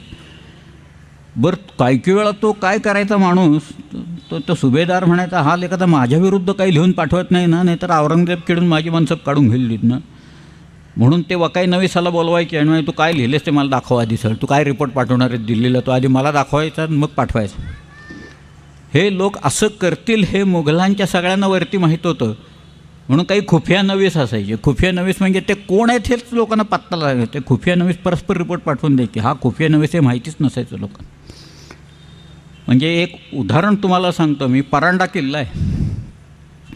परांड्याचा किल्लेदार होता आणि तिथनं हा नामदार खानच चालला होता, सोलापूरला चालला होता, या शाहिस्तेखानाचा भाचा. आता हा शाहिस्तेखानाचा भाचा आहे, औरंगजेबाचा मावस भाऊ आहे हा सगळा. त्यामुळं तो किल्लेदार बाहेर आला. मेजवानी वगैरे केली त्यांनी, नाचबिस्वा केला असेल बहुतेक. आणि मेजवानी करून किल्लेदार आत गेला आणि नामदार खान गेला सोलापूरला. तिथला जो वकाई नवीस होता त्यानं रिपोर्ट लिहून पाठवला असं असं झालं म्हणून. त्या औरंगजेबानी त्या किल्लेदाराला एक शोकॉज नोटीस पाठवून दिली. तो म्हणाला, तू किल्लेदार आहेस, you are confined to those 4 walls. तू आत थांबायचं, बाहेर यायचं नाही. तू बाहेर का आला? तो नामदार खान असू दे, आणखीन कोण असू दे, तू बाहेर का आला इथं सांग, त्याचं कारण दे मला, तोपर्यंत तुझी मनसब मी कमी करून टाकतो. इतकी बारीक, वेळ लागायचा सगळ्याला, परंतु माहिती मात्र पोचायची. तसा सुरतेचा वाका मिळाला. वकाई नवीसाच्याकडनं पाठवलेला एक कुठला तरी वाका सुरतेचा, त्याच्यावरनं सुरतेची लूट किती झाली ते आम्हाला आकडे कळले सगळ्या. 1 कोटी रुपये मारले तिथे शिवाय. 1 कोटी रुपयाची ती लूट होती. कॅश, हार्ड कॅश, म्हणजे काय जडजवाहीर असेल, पैसे असतील सगळ्या. पण 3 वर्ष बर्बाद होती ते. आपला मुलूक तर कारणी लागला सगळ्याच्यातनं. आणि तो पैसा सिंधुदुर्गाला गेला, दुसरीकडे नाही गेला. सिंधुदुर्ग बांधायला काढला सगळ्या. आणि आता मिर्झा राजा आला. मिर्झा राजाच्याकडं त्याला तरा म्हणतात, तरा. माझ्याकडं नकाशे आहेत ते किल्ल्यांचे. मिर्झा राजांनी औरंगजेबाला इथल्या किल्ल्यांचे नकाशे, प्लॅन्स आणि एलिव्हेशन्स पाठवून दिलेली आहेत. तरा म्हणतात. 23 किल्ले आणि 12 किल्ले सगळ्याचे आहेत, नावासकट आहेत. त्यावेळेला काढलेले 1665मध्ये काढलेले सगळे आहेत. शिवाजीराजांनी एकूण अंदाज घेऊन 23 किल्ले दिले. एक किल्ला शहाजीराजांच्या बदल्यात द्यायला शिवाजीराजे नाखुश होते. 23 किल्ले इथं दिल्यावर काय झाले असेल, मनाची अवस्था काय झाली असेल त्यांची. पण तेही दुःख पचवलं त्यांनी. आणि नंतर मात्र मग शिवाजीराजांना आग्र्याला जावं लागलं. आग्र्याला हेर खातं प्रचंड होतं. मोठं बहिर्जी नायकांनी जे काही काम करून ठेवलेलं होतं तेच काम इतकं विलक्षण होतं की या आग्रा सगळ्या एपिसोडमध्ये शिवाजी महाराजांचा एकही माणूस दगावला नाही. 8 हत्ती आणि ते सगळे परत आले. निशाण होतं शिवाजी महाराजांची पालखी येते आत. त्या पालखीला चांदीचा पत्रा मारलेला आहे. त्याचे खूर सोन्याचे आहेत. अनेक लोक सुखपाल वापरतात. सुखपाल म्हणजे पालखीचाच एक प्रकार आहे. शिवाजीराजे दिसायला अत्यंत गोरे आणि देखणे आहेत. त्यांच्याबरोबर त्यांचा 9 वर्षाचा मुलगा आहे. अजाईब सुरती खेजी गोरारंगी असं लिहिलं आहे. विलक्षण गोरारंग याला मिळालेला आहे. हे सगळं डिंगलमधनं लिहिलेलं आहे. तर ते आग्र्याहून सुटका हे शिवाजी महाराजांच्या आयुष्यातला अफजलखानाच्या नंतरचं सगळ्यात भयानक प्रकरण. पण आपल्या बुद्धिवैभवे पराक्रमे कोणाची गणना न करता कोणाशी तुंबळ युद्ध करून रणास आणले वगैरे जे काही लिहिले, कोणाचे भेटीस गेले, कोणास आपले दर्शनास आणले, कोणाचे मित्रभेद केले, कोणास परस्पर दगे करवले, असे ज्या ज्या उपाये जो शत्रू आकळावा त्या उपाये तो शत्रू आकळला त्यांनी तिथे. आणि शिवाजीराजे सर्व लोकांना जिवंत परत घेऊन आपल्याकडे स्वराज्यात. मग मात्र ही चूक त्यांनी कधी केली नाही. मिर्झा राजाच्या वेळेला झालेली चूक शिवाजीराजांनी आयुष्यात कधी केली नाही. एखादा चांगला मॅनेजर असतो ना, तो he always learns from the mistakes असं म्हणतात त्याच्यात. You have to learn from the. कोण करत नाही हो चुका, कोण करत नाही. सगळ्यांच्या हातनं चुका होतात. मनुष्य प्राणी आहे, प्राणी मात्र आहे, चुका होतात. मेलेला माणूस फक्त चुका करत नाही, कारण तो काहीच करत नाही त्यामुळं. परंतु इथं शिवाजीराजांनी नंतर जे काही 66च्या नंतर त्यांची आघाडी आहे की 70 पुढं 14 वर्ष आहेत. या 14 वर्षात म्हणजे शिवाजीराजे ज्या वेळेला आग्र्याला गेले त्यावेळेला त्यांच्याकडे 17 किल्ले होते. परत आले त्यावेळेला 18 किल्ले होते. आणि 70 साली तानाजीला पाठवून कोंढाणा ताब्यात आणल्याच्या नंतर शिवाजी महाराजांनी जी आघाडी मुघलांच्या विरुद्ध उघडली त्याच्यात पुढच्या 8 वर्षात शिवाजी महाराजांच्याकडे जिंजीपर्यंत सगळे धरून 260 किल्ले होते. पण त्यांचे शब्द बघा काय आहेत. एका बकरीत फार बकरी नंतरचे आहेत परंतु शब्द फार सुंदर आहेत. शिवाजीराजे असं म्हणाले की आज हजरतीस 360 दुर्ग आहेत. त्या बकरीतला आकडा आहे 360 म्हणून. आज हजरतीस 360 दुर्ग आहेत. एक ना एक दिवस खासा आलमगीर दख्खनेत उतरेल. एक दिवस औरंगजेब दक्षिणेत उतरेल. माझा एक दुर्ग त्या आलमगिराविरुद्ध मी एक वरुष लढवीन. माझा एक किल्ला मी औरंगजेबाच्या विरुद्ध एक वर्ष लढवीन. त्या आलमगिरास अवघी दख्खन काबीज करावं या 350 वर्षांचं आयुष्य लागेल. आणि शिवाजी महाराजांच्या मृत्यूच्या नंतर औरंगजेब इथं आला. त्याला माहिती होतं it's a long drawn battle. 25 वर्ष औरंगजेब इथं आहे. 25 वर्ष. हिंदुस्थानचा बादशाह, तख्ते ताऊसवर बसणारा, मयुरासनावर बसणारा, ऐशो आराम दिल्ली आणि आग्र्याचा भोगणारा, हा दख्खनच्या दऱ्याखोऱ्यात डोंगराळ भागात येऊन नाचतोय. त्याची दैना उडती आहे सगळ्या ह्याच्यातनं, प्रचंड दैना. कारण हा मुलूखच आपला असा आहे. औरंगजेबाने 89मध्ये त्याच्या एका माणसाने, एक हातम खान म्हणून होता, त्यांनी तोरणा किल्ला घेतला. तोरणा फार भयानक किल्ला आहे आमच्याकडं. म्हणजे इंग्रजांनी असं लिहिलं आहे की सिंहगड जर का सिंहाची गुहा असेल तर तोरणा हे गरुडाचं घरटं आहे असं त्यांनी लिहिले. असा तो तोरणा विलक्षण किल्ला आहे, प्रचंडगड. तो हातम खानाला किल्लेदार म्हणून पाठवला. त्याला किताबच दिला, किलहदार खान, बरं औरंगजेबाने. गेला वर. तो वरती गेल्यावर त्याला तो तोरणा काय तो कळून आलं. त्यांनी त्याच्या गुरुला पत्र लिहिलं आहे की हा जो तोरणा नावाचा शिवाजीचा किल्ला आहे तो इतका भयानक आहे की इथं तरुण माणसाची हाबेलंडी उडते, तिथं माझ्यासारख्या म्हाताऱ्या माणसाचं काय झालं असेल याची कल्पना करा. असफल्लू साफलीन म्हणजे सैतानाची गुहा आहे असं त्यांनी लिहिलेलं आहे त्याच्यात. इथं फक्त भूतखेतच राहतात, बाकी कोणी राहूच शकत नाही या मुलखात असं वरती. त्याच्यावर खाली परत तो किल्ला उतरायची वेळच आली नाही, कारण वरती लढाई झाली आणि त्याच्यातच तो मारला गेला त्या हातम खान त्या सगळ्या. परंतु या लोकांची धारणा इथल्या किल्ल्याबद्दल अशी होती, काय होईल काय सांगत नाही. एकदा औरंगजेबाने सातारचा किल्ला घेतल्याच्यानंतर तो त्या माण म्हणून एक तिथं नदी आहे बघा, माणदेशातल्या इथं त्याच्यात खवासपूर म्हणून गाव आहे, त्या खवासपूरच्या जवळ मुक्काम होता औरंगजेब. नदीला फारसं पाणी नव्हतं, त्यामुळे त्याचा मुक्काम त्याच्या सगळे तंबू वगैरे तिथंच मारलेले होते औरंगजेबाचे सगळे तिथं. रात्री कुठेतरी डोंगरात पाऊस पडला बरं का भयंकर, आणि सकाळी एक प्रचंड लोंढा आला आणि त्याच्यात औरंगजेबाची छावणी वाहून गेली तिथे. मग औरंगजेब पडला, तो लंगडायला लागला त्याच्यानं.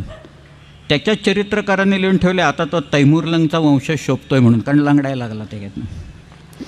म्हणजे इथं कुठं मुक्काम करायचा काय, रात्री कुठं पाऊस पडतो इथं छावणी जायची.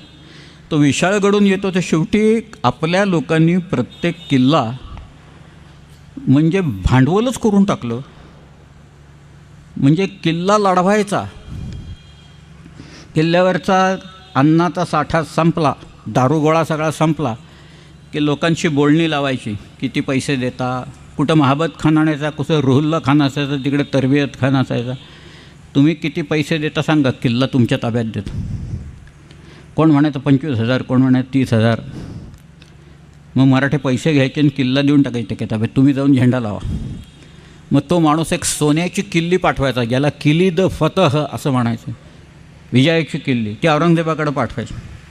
की औरंगजेब विचारायचा किसने फतह पाई एक किल्ले पर, कुठेतरी सांगायचं यांनी विजय मिळवला आहे. मग औरंगजेब त्याची मनसब वाढवून टाकायचा, त्यामुळे हा खुश व्हायचा. मग औरंगजेब त्या किल्ल्याचं नाव नवीन ठेवून टाकायचा, बारसं करून टाकायचा.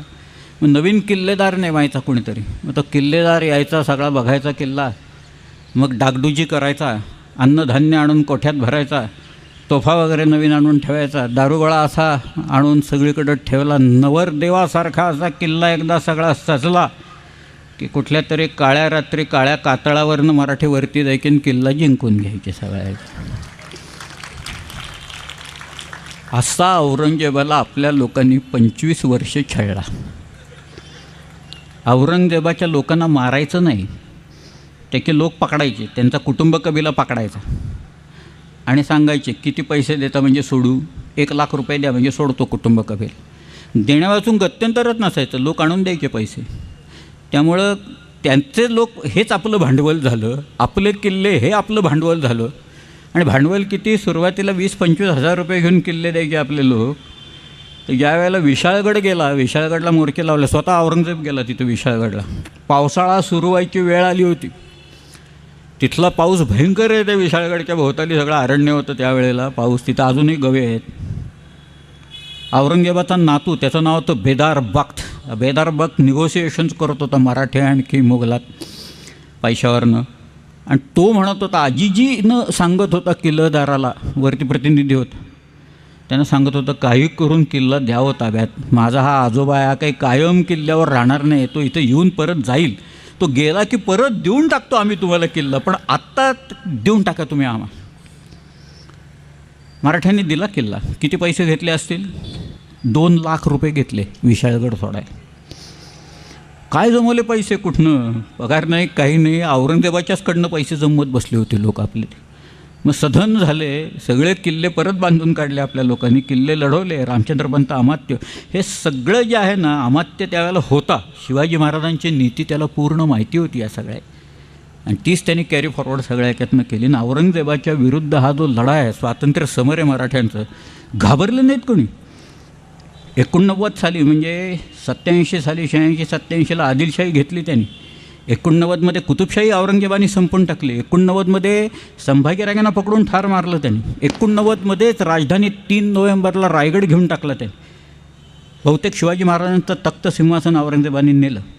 म्हणजे इथं राजा नाही, इथं राजधानी नाही, इथं तख्त सिंहासन नाही, अशा अवस्थेत महाराष्ट्र औरंगजेबाशी पुढची 18 वर्ष लढला आणि ह्या लढाईचं शेवट हा औरंगजेबाच्या मृत्यूनं झाला. मला वाटतं की औरंगजेबाच्या मृत्यूचं सगळ्यात जास्ती दुःख मराठ्यांना झालं. त्याच्या मुलांना काही व्हायचं कारणच नव्हतं, कारण लगेच मारामारी करायची दिल्लीला जाऊन ताब्यात घ्यायला, कारण इथनं सगळे लगेच गेले. औरंगजेब मेल्याक्षणी सगळे लोक निघून गेले आणि आमचा धंदाच बसला इथला सगळ्याचे लोक. परंतु ते जे काय शिकवण होती सगळी, पैसे गोळा कसे करायचे, काय करायचं, स्ट्रॅटेजीज कशा आहेत, प्लॅनिंग कसं असतं, लोक कसे तयार करायचे, लोकांच्याकडनं कामं कशी करून घ्यायची, किल्ले कसे बांधायचे, काही किल्ले कसे पाडायचे, लोक कसे फोडायचे, औरंगजेबाच्याकडचे लोक कसे फोडायचे, हे सगळं जे आहे ना, हे सगळं त्या आज्ञापत्रात शिवाजी महाराजांच्या नावाने हुकमतपणाने लिहिलेलं आहे. ही नीती आहे. युद्ध जे माणूस जिंकतो ना, ते मी शेवटी एक बॅटल ऑफ विट्स चालतं. औरंगजेब आणि शिवाजीराजे यांचं आग्र्याला झालं, ते काही तलवारी घेऊन कोण लढलं, कोण नाही लढलं, पण it was a battle of wits. या दोघांच्या केवळ कल्पना म्हणजे शिवाजीराजे अर्ध काय करतात, औरंगजेब त्याला उत्तर काय देतो, फार वाचण्यासारखं आहे सगळं ते काय. परंतु नंतर जो काही झंझावात आहे, 10 वर्षाचा झंझावात, की शिवाजीराजांनी नंतर दक्षिण दिग्विजय केला. कुठपर्यंत गेले? शिवाजीराजे तंजावरपर्यंत गेले. कावेरी नदीच्या काठी कोलेरून, म्हणजे एक नदी येऊन मिळते, एक सबसिडी त्याची एक आहे कोलेरून म्हणून, त्या कोलेरूनच्या काठावर तिथपर्यंत गेले महाराज. आणि जिंजीचा किल्ला घेतला, जिंजी घेऊन टाकला त्यांनी सगळ्या. किती वर्ष बाहेर असेल हा माणूस? 2.25 वर्ष शिवाजीराजे बाहेर आहेत स्वराज्यापासून. आपण घरी जर का नसलो, आज आम्ही आपले पुणे सोडून इथं येऊन आठवडाभर येऊन बसलो आहे आणि आम्हाला आपली चिंता आहे सगळी, ते पुण्यात काय झालं असेल, आमच्या घराचं काय झालं असेल, तिकडे आणखीन कोण वगैरे. हा माणूस 2.25 वर्ष बाहेर आहे सगळ्यात. स्वराज्याच्या सीमा विस्तारत चाललेल्या आहेत, माणसं गोळा करत चाललेलं आहे, ग्रंथ निर्मिती होती आहे. आज्ञापत्र नाही, पण त्यांनी कर्णकौस्तुभ नावाचा ग्रंथ कृष्ण ज्योतिषाकडनं लिहून घेतलं तेवढं आहे. अनेक ग्रंथांची निर्मिती शिवाजीराजांनी केली, संस्कृतमधल्या अनेक ग्रंथांची निर्मिती. एक रेनेसान्स युरोपमध्ये झाला 15व्या आणि 16व्या शतकात. रेनेसान्स, त्या रेनेसान्स, मराठी रेनेसान्स जो झाला ना, त्याचा पाया शिवाजी महाराजांनी घातला आणि पुढची 100 वर्ष मराठी रेनेसान्स चाललेला होता. आणि त्याच्यात तुम्हाला आश्चर्य वाटेल की दिल्लीत बादशाह कुणाला करायचं, वजीर कुणाला करायचं, मीर बक्षी कुणाला करायचं, दिल्लीचा कारभारी कुणाला करायचं, बादशाच्या बायकांना तनखा किती द्यायचा, हे सगळं आपण ठरवायचं. आश्चर्य वाटेल. बादशाचं प्रेत पडलेलं आहे यमुनेच्या वाळवंटात. 54 ते 59 दुसरा आलमगीर बादशाह होता. वजीरांनी त्याला मारायचं बादशाला. त्यांनी नाही मारलं तर बादशाह मारेल वजीराला, म्हणून वजीर मारायचा आधी सगळं. पण दिल्ली 6 वेळा मराठ्यांनी ताब्यात घेतली आपल्या लोकांनी. आपण दिल्ली ताब्यात घेऊ शकतो आणि हे शिवाजी महाराजांचं हेच स्वप्न. मी ॲबे बार्थेलेमू कॅरे पहिल्या दिवसापासून सांगतो आहे. याचं कारण तो प्रवासी आहे, तो इथं आलेला आहे, तो आहे इटालियन, नाही फ्रेंच आहे, तो फराशीच आहे, फ्रेंचमन आहे तो. त्यांनी शिवाजी महाराजांच्या माणसाला विचारलं की हे सगळं झालं तुमचं, राजाला विजय मिळतो आहे, सगळं आहे, त्याचा भूगोल पाठ आहे, सगळं झालं, मग तुमच्या राजाच्या मनात काय आहे, त्याच्या मनातली गुंज काय आहे? शेवटी शिवाजी महाराजांचं स्वप्न एका फ्रेंच कागदातनं आलं आहे. तो शिवाजी महाराजांचा माणूस चौलचा याला म्हणाला की आमच्या राजाच्या मनात सिंधू नदीपासून बंगालच्या उपसागरापर्यंतचा सर्व मुलूक ताब्यात घ्यायचं शिवाजी महाराजांचं हे स्वप्न आहे म्हणते.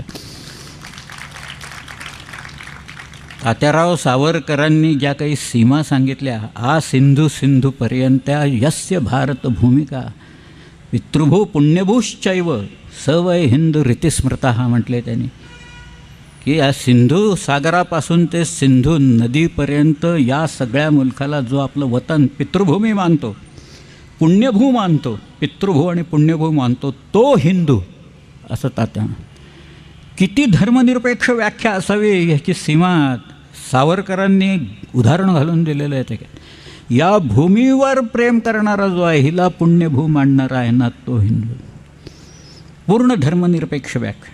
आणि शिवाजी महाराजांना हेच तर सिंधूपासून बंगालच्या उपसागरापर्यंत हे सगळ्या सीमा ते झालं त्यांचं स्वप्न पुढच्या काळात नंतर साकार झालं नाही, अशातला भाग नाही.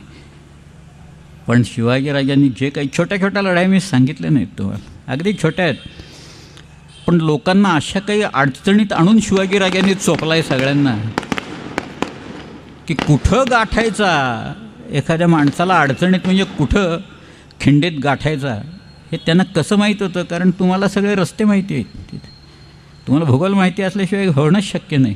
कारतलब खानाला ठोकला त्यांनी, त्याचं कारणच ते होतं तसं. कारतलब खान शेवटी शरण आला, त्याला त्या बाईनं सांगितलं रायबागांनी की तुम्ही शरण नाही तर सगळी माणसं मारली जातील या सगळ्या.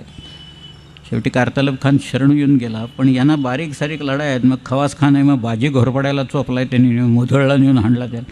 अशा बारीक छोट्या छोट्या या सगळ्या यातनं शिवाजीराजांनी जे निर्माण केलं ते निर्माण, एखादा उत्तम जनरल जसा असतो ना, त्याला म्हणूनच इंग्रज general of the Hindu forces असं जे काही म्हणतात ते काही चुकीचं नाही. नेपोलियन होता, नेपोलियन बोनापार्ट. नेपोलियन उंचीनं लहान होता. किती उंच असेल नेपोलियनची उंची?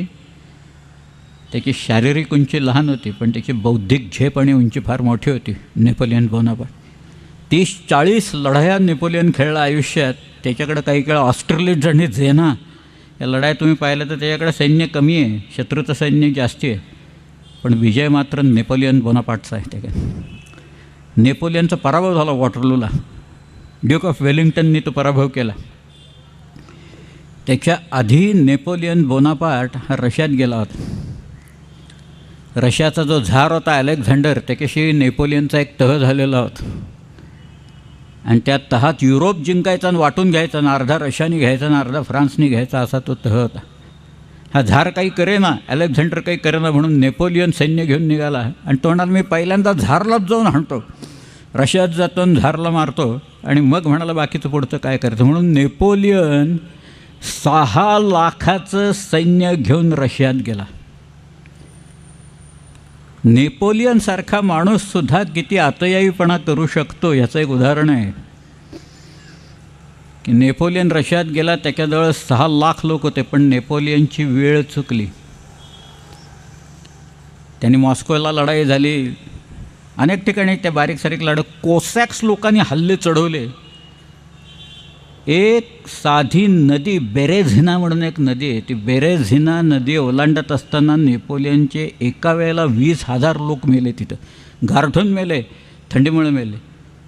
नेपोलियनची वेळ चुकली कारण तिथं थंडी सुरू झाली. रशियातली थंडी फार भयंकर आहे. -30 -35 डिग्री सेल्सिअस टेम्परेचरने नेपोलियनच्या सैन्याची वाताहत गेली फार. आणि नेपोलियन कसाबसा स्वतःचा जीव वाचून केवळ 60 ते 70 हजार लोकांशी परत आला. नेपोलियनचे जे 24 मार्शल्स होते, त्याच्यातले एक मार्शल मिशेल ने म्हणून आहे, त्याने असं लिहून ठेवले, general famine and general winter rather than the Russian bullets have conquered the grand army. Russian army पराभव रशियन शस्त्रांनी नेपोलियनचा केलेला नाही आहे, तर तिथल्या जनरल विंटरनी केलेला आहे. मग इथं आमच्यावर जे हल्ले झाले, बहमनी आले, अनेक आले, खलजी आले, तुघलक आले, मुघल इथून बादशाह इथं बसतोय 25-25 वर्ष. त्याला काही मराठ्यांचं आणि शिवाजी महाराजांचं एक छोटंसं स्वराज्य जिंकता आलं नाही. त्याचं कारण आमच्याकडे एक जनरल आहे आणि त्याचं नाव आहे जनरल सह्याद्री.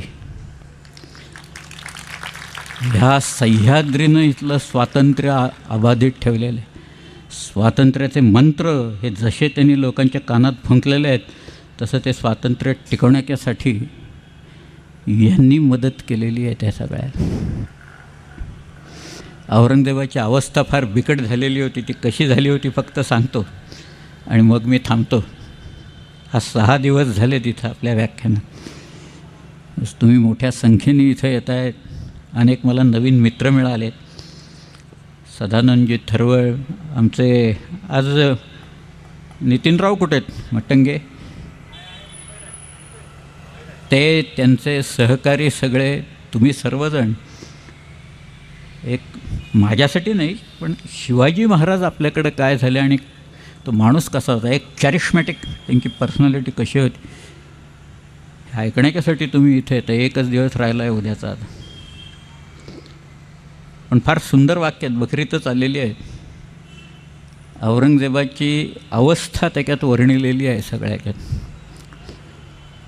तो म्हणतोय, सरितपतीचे जलमोज वेना, माध्यान्नीचा भास्कर पाहवेना, मुठीत वैश्वानर साहवेना, तैसा शिवाजी नृप जिंकवेना, असं त्यांनी म्हटलेलं आहे. धन्यवाद.